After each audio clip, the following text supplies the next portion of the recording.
Depois de muita expectativa, o Yaris foi lançado aqui no Brasil com muita pompa e circunstância no ano de 2018.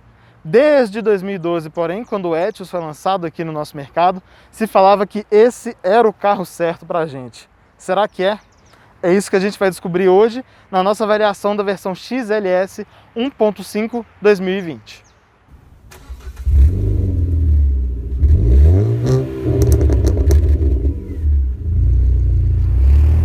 Como a gente comentou agora, o Yaris foi lançado aqui no Brasil em 2018, baseado na versão tailandesa desse mesmo veículo. Ou seja, é um carro diferente da versão europeia, que é menor, tem um porte mais parecido com o do Gol, opções de motores, acabamentos e versões totalmente diferentes dessa daqui. É válido ressaltar também que a arquitetura desse carro é baseada na do Etios, então a gente vê muitos pontos em comum aí para o bem e para o mal que a gente vai falar na hora que a gente estiver andando nele. Ele foi lançado com as opções de motor 1.3 e 1.5, são as mesmas opções de motor que existem hoje. Elas são um pouquinho mais fortes do que os que existem no Etios. Antes você poderia comprar um motor 1.3 com câmbio manual e CVT, e um motor 1.5 apenas com câmbio CVT. Hoje, final de dezembro de 2020, só existe o Yaris com câmbio CVT, seja 1.3 ou 1.5. E também uma verdadeira salada de versões aí ao longo desses 2 anos e meio. Então, assim, a gente até deu uma olhada na lista aqui, mas para vocês terem uma ideia, foram as versões XL, XL Live, XS, XS Connect, XLS, XLS Connect. Agora existe o S também, um lançamento mais recente do segundo semestre desse ano. E também a versão X-Way, que seria a aventureira. Então não existe opcionais para nenhuma versão do Yaris. Você muda de versão. O que você pode, né, acrescentar em concessionária são acessórios, né? Por exemplo, reboque, frisos laterais que esse carro tem, ou as luzes de posição em LED, as luzes diurnas em LED, né? Que não existem no Yaris também. Aqui debaixo do capô, como a gente comentou agora há pouco, é o mesmo motor do Etios. Eu sei que vai ter gente no canal falando, não, mas se tem potência diferente, é um motor diferente. Não, gente. O projeto básico do motor é o mesmo. Se ele for repotenciado ou não, isso não transforma ele em outro motor. Então aqui a gente tem o 2NR FBR, né, que é a nomenclatura aí da Toyota em código, que não passa do motor 1.5 16 válvulas, que já é conhecido aí da linha. Aqui no Yaris são 110 cavalos com álcool e 105 com gasolina, a 5.600 giros, e de torque 14,3 com gasolina e 14,9 kgfm com álcool, a 4.000 giros. Então, um motor todo em alumínio, duplo comando de válvulas, tem variação no comando de admissão, a admissão é lá atrás, o escape também tem. Típico da indústria japonesa, da indústria oriental, né? A sincronia é feita por corrente, como muita gente gosta. Uma coisa que é muito interessante nesse motor aqui, vocês vão olhar, nossa, esse motor é elétrico, é híbrido, né? Porque parece muito com o do Prius, né? Essa aparência que a gente tem aqui. Um motor mais deslocado para o lado direito do carro, né? E com essa capa aqui, né? Uma capinha, né? A gente pode tirar isso daqui, tem um revestimento aqui por baixo dela que é acústico. Então tem essa carinha de motor elétrico aí, inclusive com esse VVT aqui, do VVTi verde. Uma coisa que é muito interessante, é um motor de curso bem longo, 90,6 milímetros, né? Então é de se esperar um bom torque em baixa e um motor não tão girador assim. Inclusive o giro máximo desse motor é só 5.800, ele corta muito cedo. E aqui casado com o câmbio CVT, que também é da Toyota, né? Então a gente está falando de potência e torque não muito generosos, mas com o câmbio CVT dá para tirar um pouquinho mais de suco desse conjunto aqui. Vamos dar uma olhada lá dentro agora. E aqui dentro da versão XLS do Yaris, uma decoração, um aspecto interno que tenta fazer jus aí a uma versão topo de linha, né? Não só em questão de visual, mas também em questão de equipamentos. Acho que o primeiro que eu não posso deixar de comentar aqui é o teto solar, que é uma exclusividade na categoria. O 208 tem o teto panorâmico, mas ele não abre, né? Então aqui a gente tem um teto solar tradicional que abre com o comando elétrico. Então vou abaixar ele aqui e vou abrir ele. Então tem comando um toque, você precisa segurar só um pouco, né? Tá vendo? Então, no primeiro estágio que ele para e depois você pode abrir um pouquinho mais. Bem, de outros equipamentos aqui, o que a gente tem? Retrovisor eletrocrômico, né? Então, legal, tem um botão aqui que você pode escolher se ele vai funcionar de modo automático ou não. Volante com revestimento em couro, é um couro um pouquinho mais grosseiro, mas tá aí. Comandos do som e do computador aqui. Piloto automático aqui, típico Toyota, né? Alavanquinha escondida. Temos as borboletas para o câmbio CVT, que inclusive simula 7 marchas. Na hora que a gente estiver andando, a gente mostra isso um pouquinho melhor. Aqui no painel, uma pequena tela colorida de 4 polegadas, então você pode passar pelas funções do computador aqui. Vamos ver ali se a gente vai conseguir com o carro parado, mas ele está ali com alerta de como fazer isso, enfim, não deu para mostrar muita coisa. O farol tem acionamento automático, legal também. Ar-condicionado, ele tem controle automático da temperatura, mas é de uma zona só, né? Não é dupla zona. Em termos de acomodação aqui, bem, o banco é ok, ele é razoável, poderia ter um apoio um pouquinho melhor aqui para as coxas, mas não é nada grave. Então um apoio razoável aqui na lateral, um apoio bom lombar, o apoio de cabeça te joga só um pouquinho para frente, mas pelo menos aqui não incomodou. O que eu acho que é muito chato neste carro é a posição do volante. Por quê? Reparem só. O volante, ele é enviesado para o centro do carro. Então, olha, o meu braço de cá, ele está um pouquinho mais flexionado do que de cá. E na hora que eu vejo se o volante está alinhado também, ó, vou botar aqui, ó, o meu braço aqui para ver se o volante está batendo com o banco. Tá vendo que o volante está mais próximo desta mão daqui do que desta? Então ele é um pouquinho deslocado para o centro e um pouquinho torto também. Dá para se acostumar, mas é algo bem inesperado para um carro, né, lançado em 2018. Falando em volante, ele tem regulagem de altura. E é daquela que despenca. Não tem regulagem de distância. Isso aqui é uma herança do Etios, né? E na posição mais alta ele não é tão alto e na posição mais baixa ele não é tão baixo. Então é uma regulagem bem limitada. De qualquer modo, né? Uma ergonomia de modo geral correta em termos de acionamento de comandos e tudo mais. Um detalhe interessante que a gente tinha comentado na avaliação do HB20 Vision é que ele fazia uma simulação de um pesponto, né, no plástico do painel. E aqui é a mesma coisa com o Yaris. Olha para você ver, isso aqui é plástico, tá vendo? Não é um couro.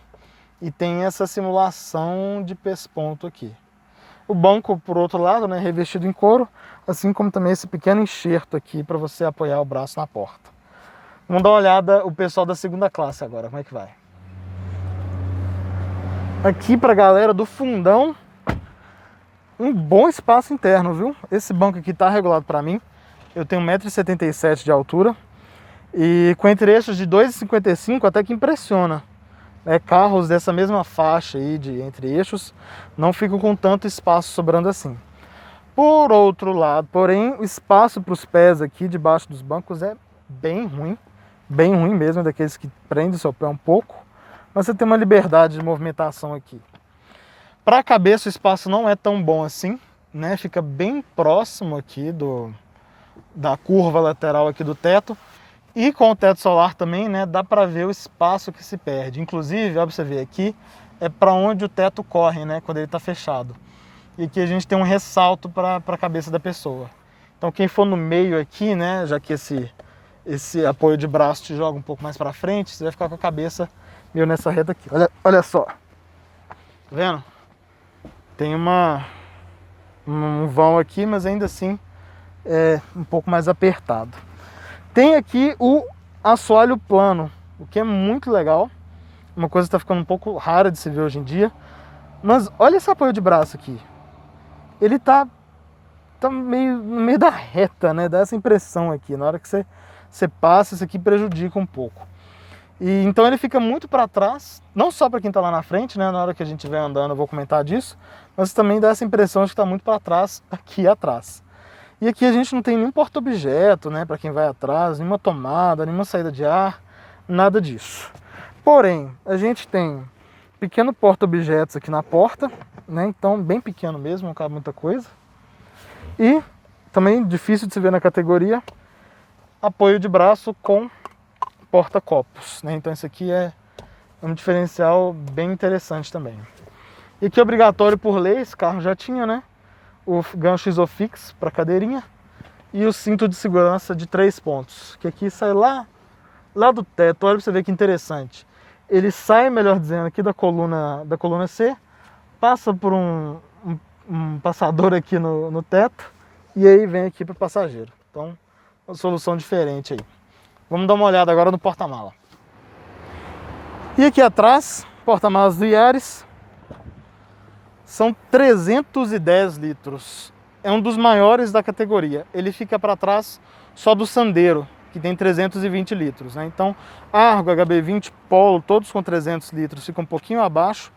E o Onix, né, agora com 275 litros, fica bem para trás também. Junto lá do 208 novo, né, com 265. Então, porta-malas num formato legal. Ele não é muito fundo, então isso aqui facilita colocar coisa pesada. Tem o batente revestido em plástico aqui. Tem iluminação.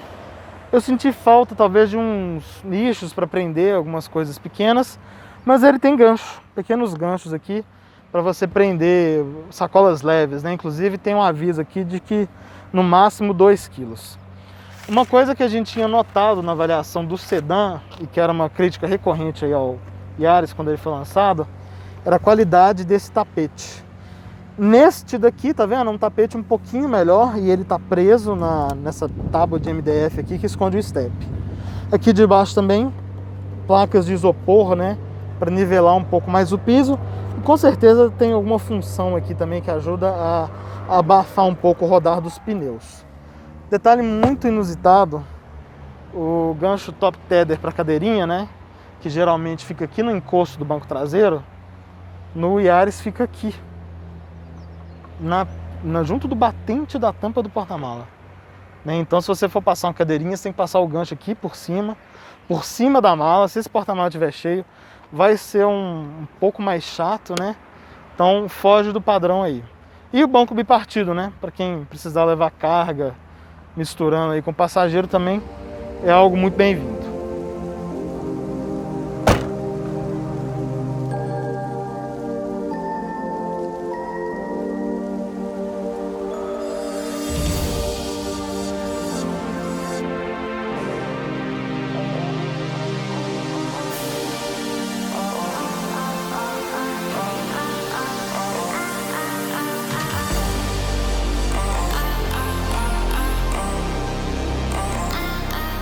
Então, pessoal, vamos agora dar uma voltinha no Yaris aqui. Eu tô com 2 encostos aqui atrás, que no caso é o Lucas e o Emiron. Dá um salve aí, galera. Inclusive, a gente estava conversando aqui sobre o teto solar e o Lucas lembrou de um clássico personagem da mitologia pop, que é o CJ, do GTA San Andreas. Por quê, Lucas? O espaço aqui atrás pra cabeça é realmente muito ruim. Pra mim, que tem 1,77 m, já tá difícil. Mas pro Emiron, que é um pouco mais alto e um pouco maior, fica muito apertado. Então a gente tá aqui no banco de trás igual o CJ, sabe? Ai, gente, só vocês mesmo. Mas vamos lá, dar uma voltinha no Yaris aqui. E, inclusive, o Lucas gravou com a versão sedã, quando eu tava lá em São Paulo com ele. E aqui agora a gente tá no hatch. Eu não tô acelerando, eu tô no drive. O carro tá rodando no ponto morto. Se eu quiser freio motor, depois de muito chamar aqui, redução, ele veio. Né? Então já começando a andar aí, uma questão que eu acho que poderia ser um pouco melhor. Né? O carro tem uma capacidade de identificar aí pelo acelerômetro, né? Que com certeza existe por causa do sensor, do assistente de partida em subida, que está numa descida que precisa de freio motor, né? Considerando a variação de velocidade aí. Isso na mão de um motorista mais inexperiente é uma solução fácil para dar fade, né, nos freios. Chegamos numa rua sem saída aqui, vou mostrar para vocês como é que o diâmetro de giro dele é muito bom. Olha, são 9,6 metros. O pessoal aí atrás vai ficar tonto, hein? É Beto Carreiro. Mas isso aqui é uma herança boa do Etios, né? O volante ele dá muita volta de batente a batente, mas o diâmetro de giro é muito bom. Vamos dar uma acelerada aqui para vocês verem. Dá uma ré. Estamos com 3 pessoas no carro. A gente é fortinho, parrudinho, né? A gente come bem, gosta de hambúrguer de 2 andares, então o carro tá pesado. Vamos lá, mostrar para vocês como é que ele arranca. Lembrando que a gente está com álcool e são 110 cavalos. Então, estou com o pé forte no freio. Vamos ver o stall do câmbio aqui. Travou em 2.200 mais ou menos. Vou soltar em 3, 2, 1. Foi! Travado em 2.500, 3, 40 por hora. Subindo o giro, 60 por hora. 80 por hora. E... vocês viram, né? O carro não é exatamente muito veloz, não. Tudo bem, como eu disse, né? Somos 3 pessoas aqui. A gente, né, peso normal de adulto, né, a gente não está estourando carga máxima do carro aqui. Acredito que a gente esteja ao redor da meia carga aí. E não dá para chamar o desempenho de bom, né? Mesmo considerando que a gente está numa situação exigindo um pouquinho mais do que estaríamos com o carro vazio, né? Enfim, é uma limitação do motor 1.5 aí com 110 cavalos, mas que o câmbio CVT poderia, né, ajudar a extrair um desempenho um pouquinho melhor aqui. Falando em câmbio CVT, aqui a gente tem um câmbio que simula 7 marchas, então eu posso botar no modo manual aqui e trocar as marchas pelas borboletas aqui, né, para quem gosta, ou pela alavanca. Aqui o padrão que eu acho que faz mais sentido, né? Reduzir para trás e aumentar para frente. Vou pegar outra ruazinha vazia aqui, que eu quero mostrar para vocês uma outra coisa que tinha chamado bastante a nossa atenção no Yaris. Vou passar o quebra-mola aqui, aproveito e falo da suspensão. Vou passar um pouco mais rápido. Tá vendo? Um carro bem suave de quebra-mola e de suspensão de modo geral. Ao contrário dos carros da Volkswagen, por exemplo, que fica aquela sensação de queixada na hora que você desce, né? Falta compressão de amortecedor. Aqui você passa mais despreocupado. Não tanto quanto um Argo ou quanto um Logan, né? Mas ainda assim você passa bem despreocupado. E nesses daqui foram aqueles quebra-molas, parecem uns postezinhos, né? Deitados no chão. Então a suspensão desse carro é definitivamente um ponto positivo aí quando você está pensando em conforto. Pois bem, vou mostrar uma coisa aqui para vocês, aumentar um pouquinho a velocidade, fazer o retorno, que é a questão de autoalinhamento da direção, que no caso dela não é muito boa, né? E não notei, inclusive, o ângulo de caster ser dos mais baixos, né? Como poderia ser o caso nesse tipo de situação. Então, ó, tá vendo? Que o carro, ele não se alinha de novo, passando esse quebra-mola. Isso porque a gente está a 20 por hora, então se a gente tiver uma velocidade maior, esse efeito ele tende a aumentar, né? E isso é uma coisa que a gente já tinha notado no Kicks, num grau menor. É uma característica aí desse carro que não representa perigo, mas incomoda. Uma coisa que eu achei engraçada aqui também na assistência dessa direção é como que ela tem um certo peso manobrando com o carro parado. Dá uma sensação de frente pesada, carro com pneu largo. É algo que eu acharia normal sentir num Renegade, mas ele passou pelo canal recentemente. Não é algo que acontece. E que, sinceramente, me impressiona um pouco aqui no Yaris, porque a gente está falando de pneus 185. Inclusive, são pneus 185 60 aro 15. Não são... A Toyota não entrou na moda do rodão aqui, pelo menos não com este carro. Eu vou fazer umas curvinhas um pouco mais à frente e a gente fala do comportamento dele e da aderência dos pneus. Agora nessas subidas aqui, o motor, né, naturalmente precisa girar mais para entregar um melhor desempenho. Isso não é um problema, de modo nenhum. Incomoda um pouco, porém a sensação de CVT aqui está um pouco mais leve, mas ainda aparece de vez em quando, do chiclete, né, do motor de enceradeira. Você pisa, o motor vai e o carro fica, né? Então aqui a sensação de ouvir o giro constante pode não agradar a certos motoristas. Passei umas tampas de galeria aqui bem desniveladas, é para você ver. Um carro bem progressivo e bem suave de suspensão. Isso aqui é definitivamente já um ponto positivo que a gente pode levar para o final do vídeo. Em termos de ergonomia, né, eu comentei que o volante é enviesado, né, um pouco fora de centro, mas não, óbvio que não é tanto quanto era um Celta, por exemplo, ou um Gol de segunda geração, né? Mas ainda assim foge do padrão que a gente tem no nosso mercado hoje. De qualquer modo, até consegui me encontrar bem aqui.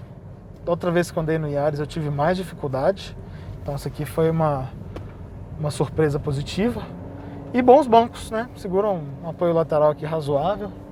O couro escorrega mais, né? Normal desse tipo de tecido. Mas aqui também não estou notando nada que chame a atenção negativamente. Acho que você comentou aí do banco de couro, né? Espero que vocês consigam me ver aqui no banco de trás. Aqui atrás o banco é muito... Quem tá falando isso? Ah, vocês estão aí, desculpa. Desculpa, Lucas, te interromper. Achei que eram as vozes da minha cabeça. Aqui no banco de trás, o banco é muito plano, né? Tanto na parte de baixo quanto no encosto. Então, nessas curvinhas um pouco mais forte, que os bancos da frente aqui davam um apoio muito bom, aqui atrás a gente acaba dando umas escorregadas um pouco mais fortes. É normal de um carro com banco de couro, mas não deixa de ser um ponto que merece ser comentado. É. E vou dar mais uma acelerada aqui, o motor ele canta um pouco, mas em alto giro pessoalmente não me incomodou tanto assim. Né? Não é aquele motor que embaixo fica te incomodando igual aconteceu na nossa avaliação do Logan, né? Então acho que isso não chega a ser um problema você escutar o motor, não.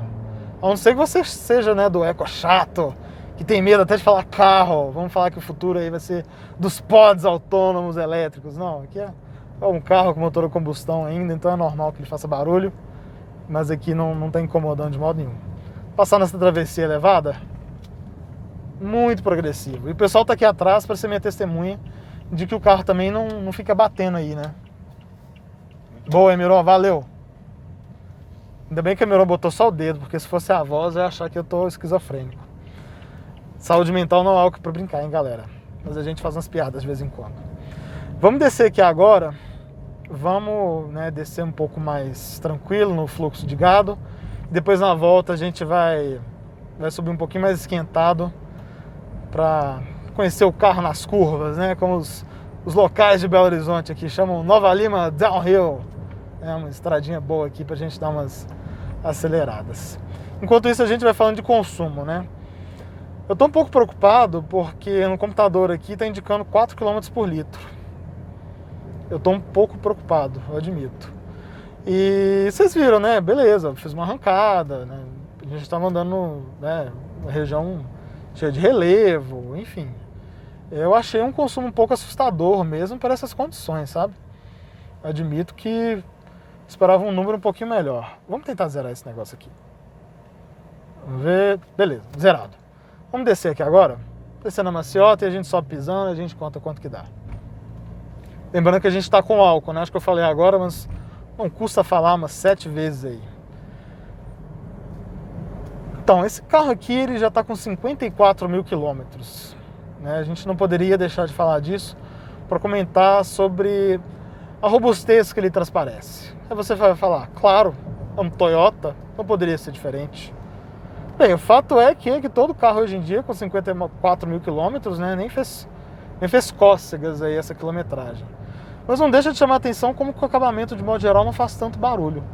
Estou escutando um grilozinho aqui do lado da porta, mas como a gente não sabe do uso desse carro, né, e como a quilometragem já ia bem razoável, eu acho que dá para dizer aqui que o acabamento é com certeza um ponto positivo no que se refere a ruídos, né?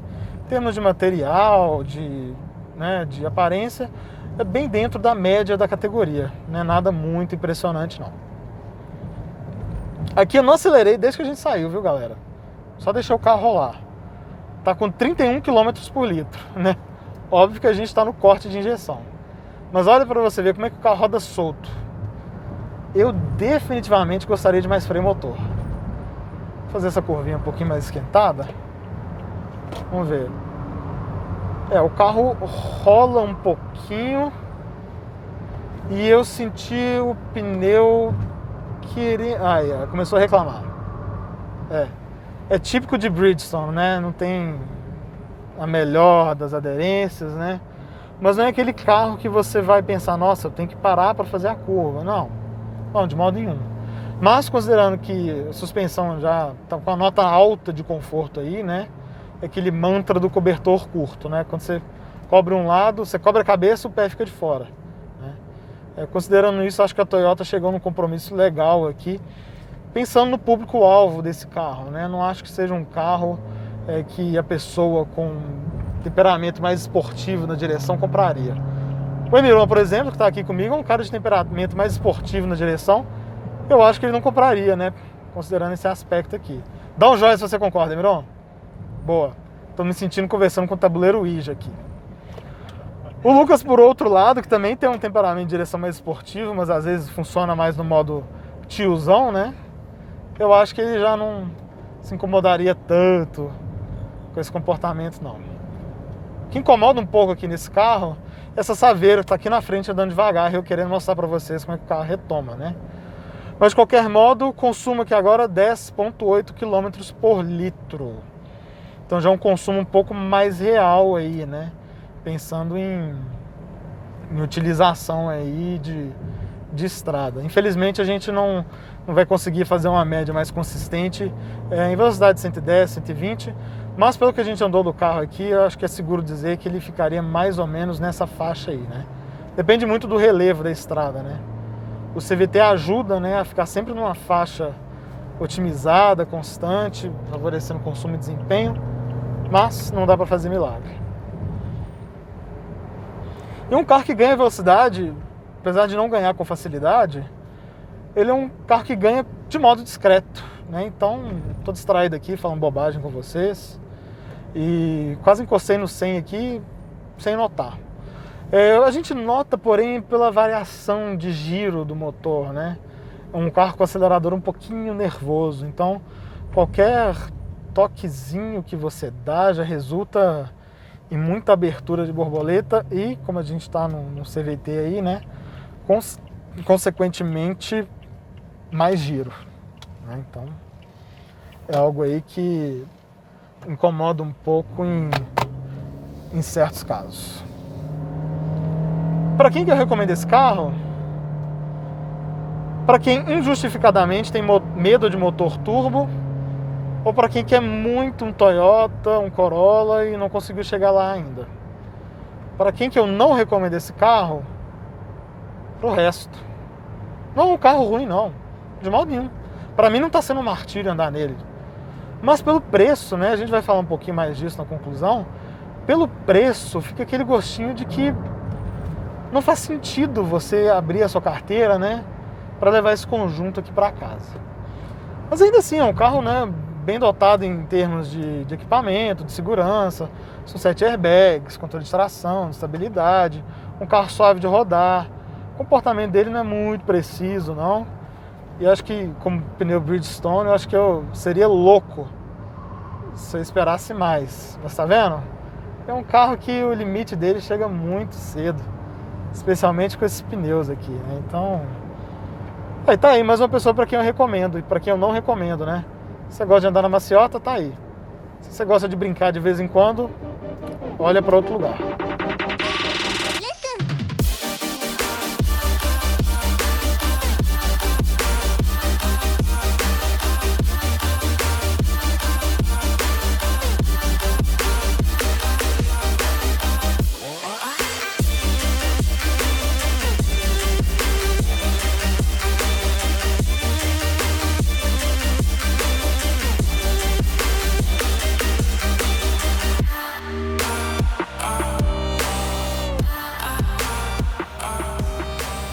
Pois bem, depois desse nosso passeio aqui, nesse dia um pouquinho nublado aqui em Belo Horizonte, vamos para as nossas considerações finais e pontos positivos e negativos do Yaris XLS automático.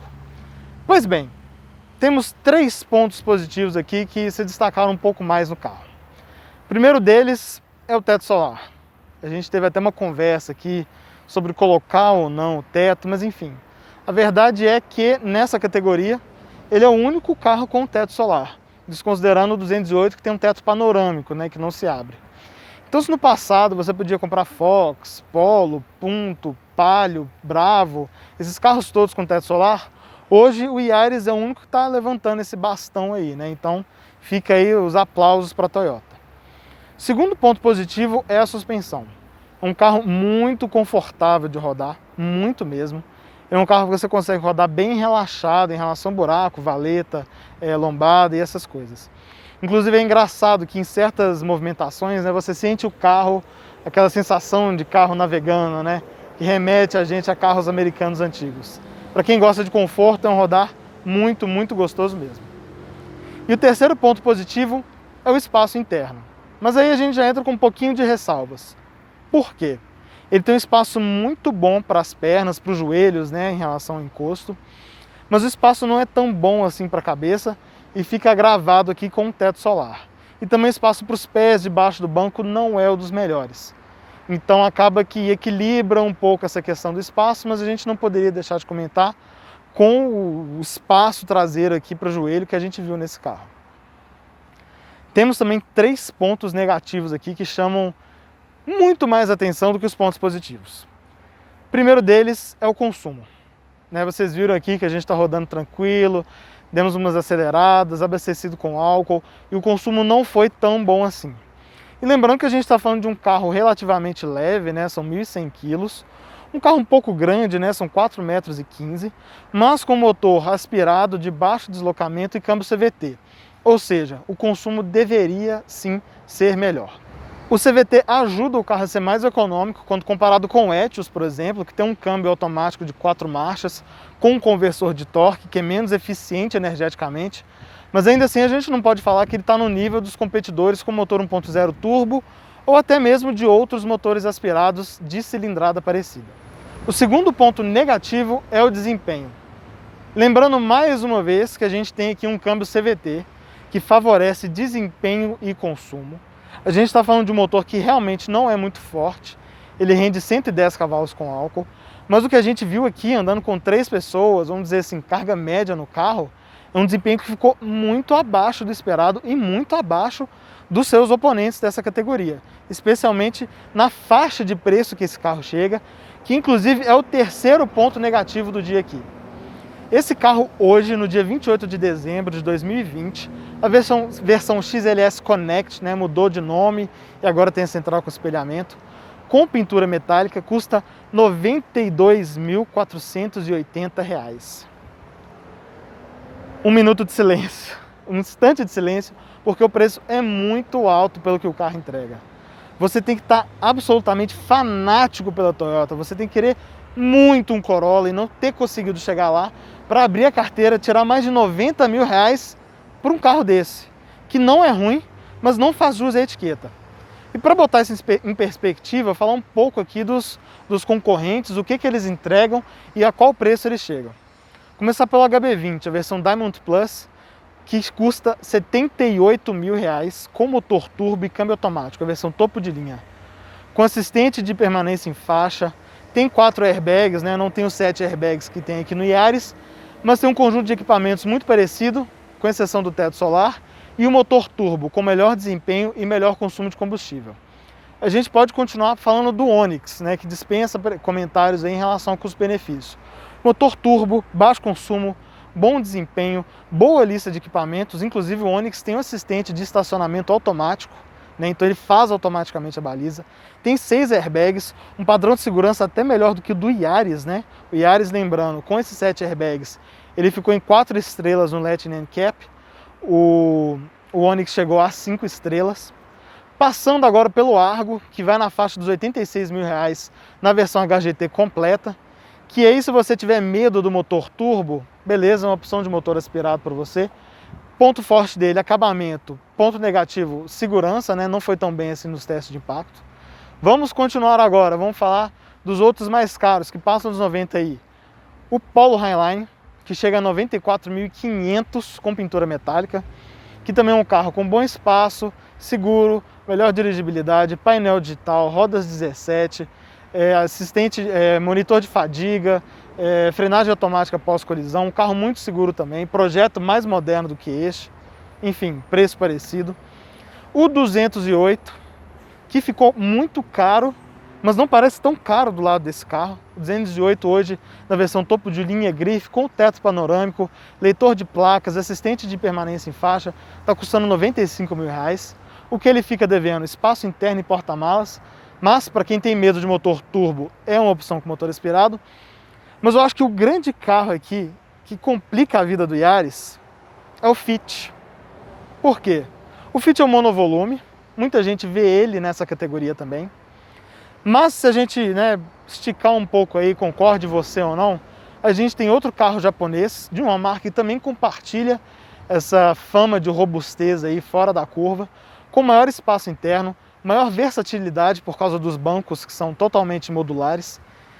Ele custa R$93 mil na linha 2021, com um conjunto de equipamentos parecido, mas com os faróis de LED. Ou seja, é um carro de projeto mais moderno, melhor dirigibilidade e por um preço parecido se você quiser ficar aí na dupla de ferro japonesa. Ou seja, este carro daqui não faz sentido nenhum quando se pensa no preço dele. Pois bem, pessoal, essa foi a nossa avaliação do Yaris XLS. E no frigir dos ovos, para quem esse carro vale a pena? Para quem quer muito um teto solar ou para quem quer muito um Toyota? Só. Diante do nosso mercado cada vez mais competitivo, com opções mais fortes em equipamentos, desempenho, consumo, com também boa robustez mecânica, lembrando disso, não é exclusividade dos Toyotas essa robustez mecânica, o Yaris não faz sentido nenhum pelo preço que ele é vendido hoje. Isso inclusive me lembra de um outro carro, A gente fala hoje que no nosso mercado não existe mais carro ruim.